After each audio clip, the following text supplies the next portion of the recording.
Hey my dear hardworking people, welcome back to another informative video on ESET 2025 preparation.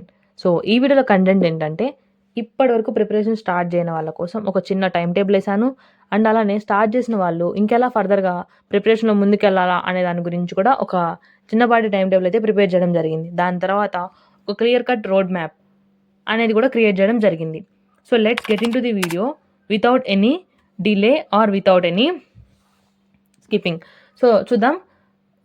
ఈ month 22 రేపు 22 November కదా. So రేపటి నుంచి 31 December వరకు టోటల్ 39 డేస్ ఉన్నాయి. తర్వాత జనవరి 1 నుంచి మే 1 వరకు 121 డేస్ ఉన్నాయి.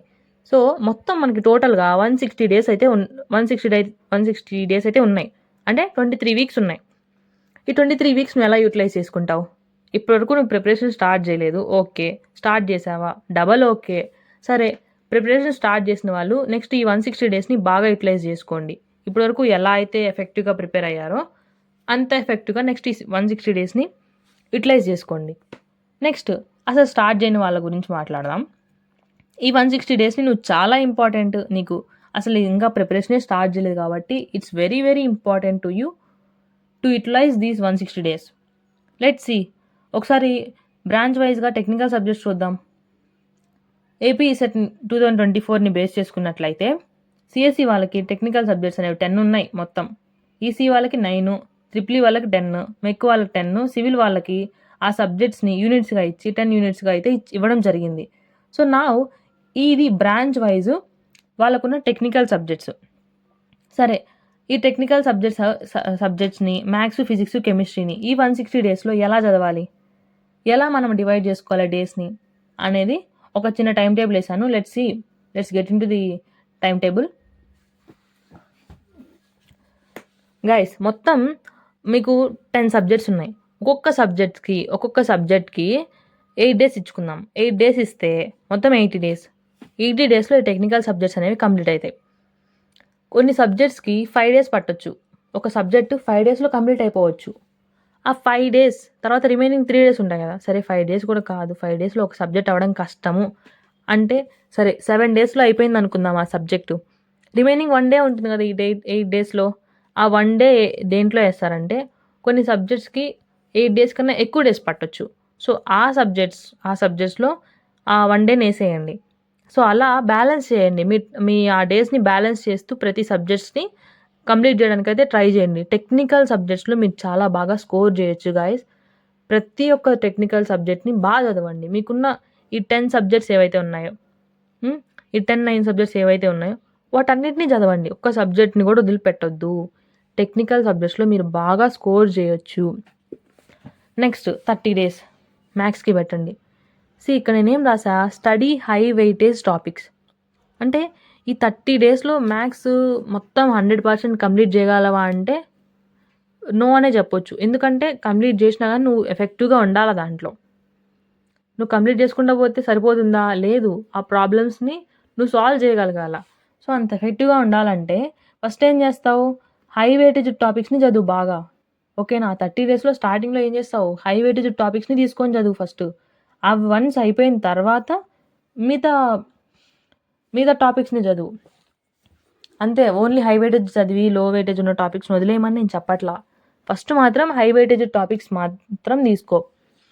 సరే, మ్యాథ్స్ అయిపోయింది 30 డేస్లో. మ్యాథ్స్ అయిపోగొట్టలేదా చూసుకో, ఏమేమి అయిపోగొట్టావు. వాటిలో బాగా క్లియర్గా కరెక్ట్గా ఉన్నావా లేదా చూసుకో. లేకపోతే ఆ 30 డేస్లో బాగా ప్రిపేర్ అవ్వు. సరే, next 15 days physics, 15 days chemistry పెట్టా. ఈ స్టార్టింగ్ 15 డేస్ నువ్వు కెమిస్ట్రీ అయినా పెట్టుకో, ఫిజిక్స్ అయినా పెట్టుకో. That's your wish. కొంతమందికి ఫిజిక్స్ తొందరగా అర్థమవుతుంది, కొంతమందికి అర్థం కాదు. కొంతమందికి కెమిస్ట్రీ చాలా బాగా ఎక్కుతుంది, ఈజీగా అర్థమవుతుంది. సో అలాంటి వాళ్ళు కెమిస్ట్రీని ముందర వేసుకొని చదవండి. అంటే కెమిస్ట్రీ మ్యాథ్స్ తర్వాత చదవండి. ఎవరికి ఏ సబ్జెక్ట్ ముందు ఎక్కితే ఆ సబ్జెక్ట్ని మ్యాథ్స్ తర్వాత పెట్టేయండి. నెక్స్ట్ ఇలా టోటల్గా 80, 30, 15 టోటల్ 140 డేస్ అయిపోతాయి. ఈ 160 డేస్ ఏవైతే ఉన్నాయో మనకి, ఆ 160 డేస్లో 140 డేస్ మనకు అయిపోతాయి. నెక్స్ట్ ఆ 20 డేస్ ఏముంటాయి? ఆ 20 డేస్ మనం ఏం చేయాలా అంటే రిమైనింగ్ ఆ 20 డేస్ని రివిజన్కి పెట్టండి. రివిజన్ ఈ డేస్లో మనం ప్రిపేర్ అవుతా ఉంటారు కదా మీరు. ఆ డేస్లో మీరు ఏం చేస్తారంటే ప్రిపేర్ అయ్యేటప్పుడు మీరు ఒక షార్ట్ నోట్స్ అనేది ఎండ్ ఆఫ్ ద డే ఈరోజంతా మీరు చదివారు, లాస్ట్ 1 అవర్ పడుకునే ముందు 1 అవర్ ఏదైతే ఉంటుందో ఆ 1 అవర్‌ని చదివిన అంతటిని రివైజ్ చేస్తూ ఒక షార్ట్ నోట్స్ అయితే ప్రిపేర్ చేసుకోండి. It's very important creating a short notes while you are preparing. ఎందుకంటే ఈ రివిజన్ టైంలో ఆ షార్ట్ నోట్స్‌ని రివైజ్ చెయి. మళ్ళా నువ్వు ఆ బుక్కులంతా నువ్వు ఏవైతే రాసుకున్నావో ఆ కంటెంట్ అంతా రివైజ్ చేయొద్దు. ఏదైతే నువ్వు రాసుకుంటావో ఆ షార్ట్ నోట్స్‌ని రివైజ్ చెయి.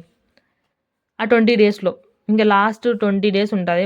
20-25 డేస్ ఉంటుందనుకోండి. మేలో ఎప్పుడు పెడితే దాన్ని బట్టి మీకు డేస్ ఎక్స్‌టెండ్ అయితాయి. సో, ఆ డేస్‌ని రివిజన్‌కి పెట్టండి. ఎందుకు రివిజన్ ఇంపార్టెంట్ అంటే, ఇప్పుడు మనకి ఒక క్వెషన్‌కి 4 ఆప్షన్‌లుంటాయి. ఆ 4 ఆప్షన్స్‌లో నువ్వు 2 ఆప్షన్స్‌ని ఈజీగా ఎలిమినేట్ చేసేయగలవు. మిగతా 2 ఆప్షన్స్ దగ్గర నువ్వు చాలా కన్‌ఫ్యూజ్ అయితావు. ఆ కన్‌ఫ్యూజన్‌ని నువ్వు ఎలిమినేట్ జేయడానికి నీకు రివిజన్ ఇంపార్టెంటు.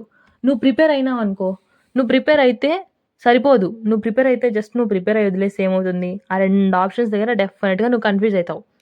అట్లా కాకుండా నువ్వు బాగా ఎఫెక్టివ్‌గా రివిజన్ చేశావనుకో, నువ్వు కన్‌ఫ్యూజ్ అవ్వాల్సిన పనే ఉండదక్కడ. ఈజీగా తెలిసిపోతుంది నీకు ఆన్సర్. ఎందుకంటే నువ్వు అన్ని సార్లు రివైజ్ చేసినావు కాబట్టి.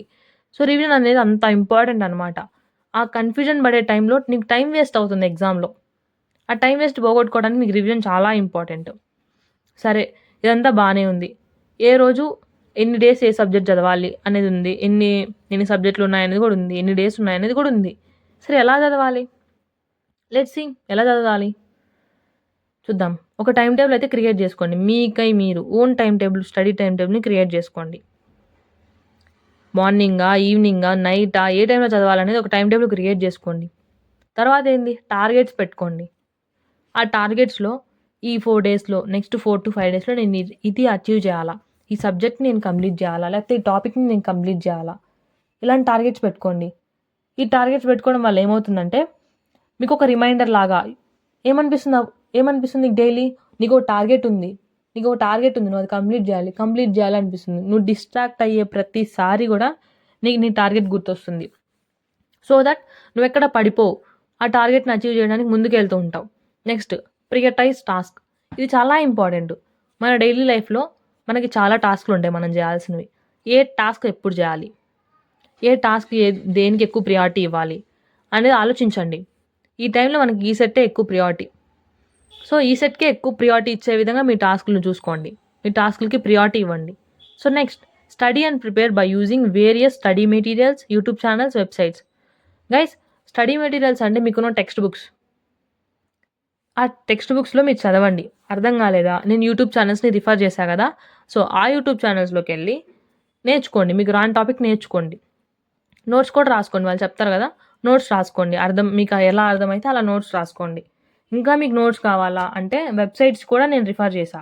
ఆ వెబ్‌సైట్స్‌లోకెళ్ళి మీ నోట్సెస్ ఏవైతే ఉన్నాయో, మీకు కావాల్సిన నోట్స్ ఏదైతే ఉందో దాన్ని సెట్ చేసి నోట్స్ చూసుకోండి.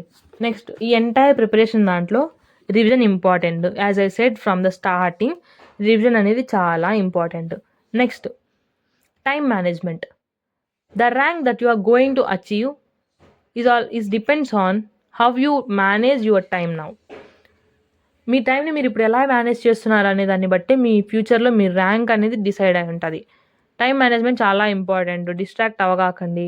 గేమ్స్ ఆడుతూ, లేకపోతే ఇంకేమన్నా అన్నెసెసరీ థింగ్స్ చేస్తూ, మూవీస్ చూస్తూ, వెబ్ సీరీస్ చూస్తూ టైం వేస్ట్ చేసుకోవద్దు. దయచేసి ఈ 5 మంత్స్ ఏవైతే ఉన్నాయో, ఈ 5 మంత్స్‌ని మీరు బాగా యుటిలైజ్ చేసుకోండి గాయ్స్. ఎందుకు పదే పదే చెప్తున్నానంటే మీకిప్పుడు కాదు. మీకు తక్కువ ర్యాంక్ వచ్చినప్పుడు మీకు అర్థమవుతుంది. సో, ఆ డిసప్పాయింట్‌మెంట్, ఆ రిగ్రెట్ మీకొద్దు. టైం బాగా మేనేజ్ చేసుకొని బాగా చదవండి. Next practice regularly. ప్రాక్టీస్ రెగ్యులర్‌గా ఎలా చేయాలి అంటే, పీవైక్యూస్‌ని సాల్వ్ చేయండి. బిట్స్‌ని సాల్వ్ చేస్తూ ఉండండి. ప్రీవియస్ ఇయర్స్ క్వెషన్స్ ఏవైతే ఉన్నాయో వాటిని సాల్వ్ చేయండి. మాక్ టెస్ట్‌ని అటెంప్ట్ చేయండి. దీనివల్ల మీకేం తెలుస్తుంది? పీవైక్యూస్‌ని సాల్వ్ చేయడం వల్ల, మాక్ టెస్ట్‌ని అటెంప్ట్ చేయడం వల్ల, బిట్స్ సాల్వ్ చేయడం వల్ల మీకేం అర్థమవుతుందంటే, మీరు ఎలాంటి టాపిక్స్‌లో, ఏ టాపిక్స్‌లో మీరు వీక్‌గున్నారు అనేది మీకు తెలుస్తుంది. దాన్ని బట్టి focus on your weak areas. Focus చేయండి.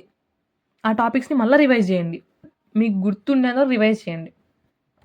రివైజ్ చేసిన తర్వాత మీకు గుర్తుంటది. సో, దాన్ని బట్టి మళ్ళీ ఆ టాపిక్స్‌కి సంబంధించిన బిట్స్ మళ్ళీ ఈ సైకిల్ అనేది రిపీట్ చేయండి. బిట్స్ సాల్వ్ చేయండి. అటెంప్ట్ చేయండి మాక్ టెస్ట్‌లు. మళ్ళా మీకు ఏదైనా టాపిక్స్‌లో వీక్ ఉన్నారా? ఆ టాపిక్స్‌ని మళ్ళీ చూసుకోండి. మళ్ళా రివైజ్ చేయండి. మీకు వచ్చేంత వరకు రివైజ్ చేయండి. మీకున్న టైంలోనే చేయాలి ఇదంతా మళ్ళీ. ఈ సైకిల్ అంతా మీకున్న టైంలోనే చేయాలి. Next stay positive. ఈ టైంలో ఈ ప్రిపరేషన్ జర్నీలో మనము మీరు మైట్ బీ డిసప్పాయింట్ అవ్వచ్చు. అలా అవ్వద్దు. డీమోటివేట్ అవ్వద్దు. మీరు పాజిటివ్‌గా ఉండండి. మీ ప్రిపరేషన్‌లో ముందుకెళ్ళడానికి మీరు పాజిటివ్‌గా ఉండండి. It's an important thing in every preparation. మీరు మోటివేషన్ తగ్గిపోయి కింద పడిపోకుండా మీకు పాజిటివ్‌నెస్ అనేది చాలా యూజ్ అవుతుంది. పాజిటివ్‌గా ఉండండి. ఏది జరిగినా అని. టార్గెట్ అచీవ్ చేయలేకపోయారా? No problem. మళ్ళీ అచీవ్ చేయడానికి టార్గెట్ పెట్టుకోండి. ఆ టార్గెట్‌ని అచీవ్ చేయడానికి ఒక టార్గెట్ పెట్టుకోండి. సో దట్ మీరు డీమోటివేట్ అవ్వకుండా ఇంకా ముందుకెళ్ళగలరు ప్రిపరేషన్‌లో. మీరు డీమోటివేట్ అయినా, డిసప్పాయింట్ అయినా గానీ మీరు ముందుకెళ్ళలేరు అదే హట్టింగ్‌లో. సో పాజిటివ్‌గా అయితే ఉండండి. Next thing stay healthy. టైంకి తినండి. టైంకి నిద్రపోండి. టైంకి నిద్రపోండి అని చెప్పను గానీ టైంకి తినండి. అలానే స్లీపింగ్‌కి ఎన్ని అవర్స్ ఇవ్వాలో అన్ని అవర్స్ ఇవ్వండి. మన బ్రెయిన్ యాక్టివ్‌గా ఉండాలి, బాగా ఎఫిషియెంట్‌గా వర్క్ అవ్వాలి అంటే దానికి స్లీప్ అనేది చాలా ఇంపార్టెంట్. రెస్ట్ ఇవ్వాలి మనం బ్రెయిన్‌కి. సో హెల్తీగా ఉండండి. జంక్ ఫుడ్స్ ఇలాంటివన్నీ అవాయిడ్ చేయండి. ఈ జంక్ ఫుడ్స్ వల్ల ఏమవుతుందంటే మళ్ళీ లేజీనెస్‌కి కారణం అవుతది. సో జంక్ ఫుడ్స్‌ని అవాయిడ్ చేయండి. హెల్తీగా ఉండండి. సో ఇది మీకోసం నేను ప్రిపేర్ చేసిన ఈ యొక్క టైమ్ టేబుల్. ఐ హోప్ ఇది మీకు యూస్‌ఫుల్ అవుతుందనే అనుకుంటున్నాను. ఒకవేళ మీకు వేరేది నచ్చితే దాన్ని బట్టైనా వెళ్ళండి. సో గైస్ ఇది మీకోసం నేను ప్రిపేర్ చేసిన the entire time table and the road map.